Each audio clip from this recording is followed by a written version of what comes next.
جو قدم چلے تھے وہ پاؤں کی طرف کھڑے ہو جاتے ہیں۔ جب عذاب اس قبر میں اپنی گردن نکالتا ہے اور مردے تک پہنچنا چاہتا ہے، اگر عذاب دائیں طرف سے آتا ہے تو اس کو نماز کہتی ہے، پرے ہٹ، خدا کی قسم یہ شخص دنیا میں بہت مشقت اور مصیبت اٹھاتا رہا، ابھی اسے ذرا آرام کرنے دو۔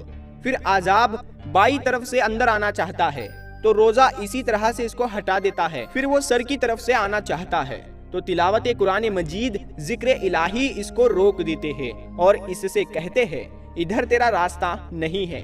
غرض یہ کہ وہ جس طرف سے بھی آنا چاہتا ہے اس کو راستہ نہیں ملتا، لہٰذا وہ عذاب عاجز اور کمزور ہو کر واپس چلا جاتا ہے۔ اور اس کے بعد صبر جو ایک کونے میں کھڑا ہوتا ہے وہ ان عبادتوں سے کہتا ہے کہ میں تو اس انتظار میں تھا کہ اگر کسی طرف کی عبادت میں کچھ کمزوری ہو تو میں اس کی طرف سے ہمدردی کروں گا، مگر الحمدللہ تم نے ہی مل کر اس کو دفع کر دیا، لہٰذا اب میں اعمال تولنے کے ترازو میں اس کے کام آؤں گا۔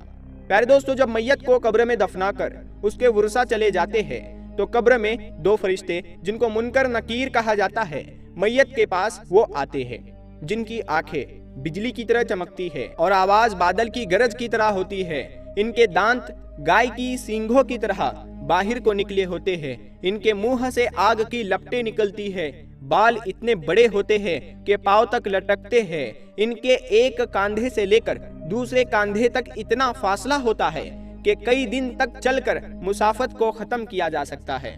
مہربانی اور نرمی ان کے پاس نہیں ہوتی، لیکن سختی کا معاملہ یہ مومنوں کے ساتھ نہیں کرتے ہیں، بلکہ پھر بھی ایسی ڈراؤنی شکل و صورت کی ہیبت ہی کیا کم ہے۔ پیارے دوستو، ان دونوں کے ہاتھ ایک بہت بڑا لوہے کا ہتھوڑا ہوتا ہے کہ جس کو اگر تمام دنیا کے جنوں اور انس سب مل کر اٹھانا چاہے تو اٹھانا تو دور کی بات ہے، اس کو ہلا بھی نہیں سکتے۔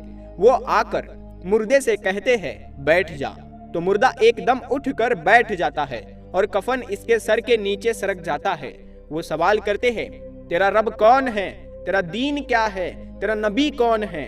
اگر مردہ نیک اور مسلمان ہوتا ہے تو وہ کہتا ہے میرا رب اللہ تبارک و تعالی ہے جو وحدہ لا شریک ہے، میرا دین اسلام ہے، میرے نبی حضرت محمد صلی اللہ تعالی علیہ وسلم ہیں۔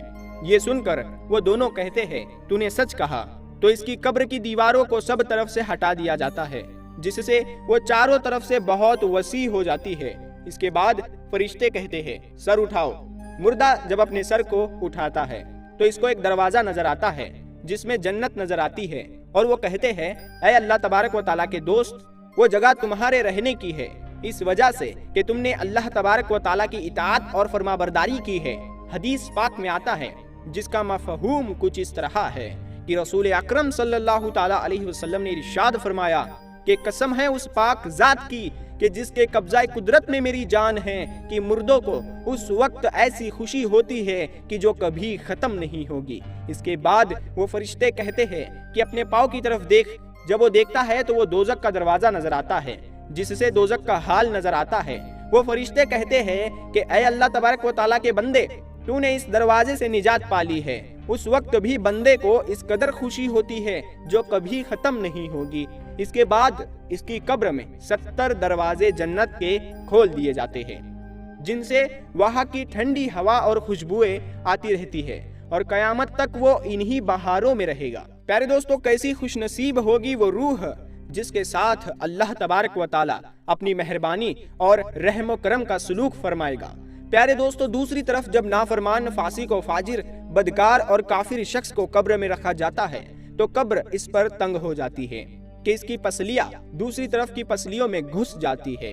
اس پر کالے سانپ مسلط کر دیے جاتے ہیں جو اس کی ناک اور پاؤں سے کاٹنا شروع کرتے ہیں، یہاں تک کہ درمیان میں دونوں طرف کے سانپ آ کر مل جاتے ہیں۔ پھر اس کے پاس 2 فرشتے جن کا نام منکر اور نکیر ہوتا ہے قبر میں آتے ہیں۔ وہ آ کر پوچھتے ہیں تیرا رب کون ہے، تیرا دین کیا ہے، تیرا نبی کون ہے؟ وہ ان کے ہر سوال میں جواب دیتا ہے کہ میں کچھ نہیں جانتا، میں کچھ نہیں جانتا، مجھے نہیں معلوم۔ پھر وہ فرشتے اس کو اس قدر زور سے مارتے ہیں کہ ان کے غرض کی چنگاریاں قبر میں پھیل جاتی ہے۔ اس کے بعد وہ فرشتے اس کو کہتے ہیں کہ اوپر دیکھ، تو وہ مردہ اوپر کی طرف جنت کا دروازہ دیکھتا ہے۔ جنت کی باغوں کی بہار وہاں اس کو نظر آتی ہے۔ فرشتے اس نافرمان سے کہتے ہیں کہ اے اللہ تبارک و تعالیٰ کے دشمن اور نافرمان اگر دنیا میں تو اللہ تبارک و تعالیٰ کی اطاعت اور فرمانبرداری کرتا تو یہ تیرا ٹھکانہ ہوتا۔ ایک حدیث میں آتا ہے جس کا مفہوم کچھ اس طرح سے ہے کہ رسول اکرم صلی اللہ تعالیٰ علیہ وسلم نے ارشاد فرمایا کہ قسم ہے اس پاک ذات کی جس کے قبضے میں میری جان ہے کہ اس کو اس وقت ایسی حسرت ہوتی ہے کہ اس جیسی حسرت پھر کبھی نہیں ہوگی۔ پھر دوزخ کا دروازہ کھولا جاتا ہے اور وہ فرشتے کہتے ہیں اے اللہ تبارک و تعالیٰ کے دشمن، یہ تیرا ٹھکانہ ہے اسی لیے کہ تو نے اللہ تبارک و تعالیٰ کی نافرمانی کی۔ پھر جہنم کے 70 دروازے اس کی قبر میں کھول دیے جاتے ہیں جن سے قیامت تک گرم ہوائیں اور دھواں وغیرہ اس کو آتا رہتا ہے۔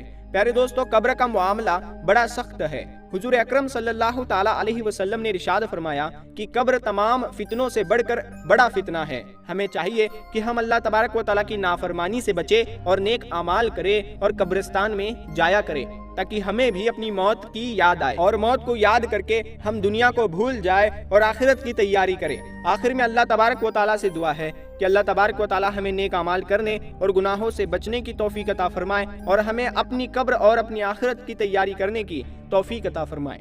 پیارے دوستو، یہ ویڈیو آپ کو کیسی لگی آپ ہمیں کمنٹ باکس میں ضرور بتائیے گا۔ اگر ویڈیو آپ کو پسند آئی ہے تو آپ اس ویڈیو کو زیادہ سے زیادہ ضرور شیئر کریں۔ ہم ملتے ہیں اگلی ویڈیو میں، تب تک کے لیے السلام علیکم۔ اللہ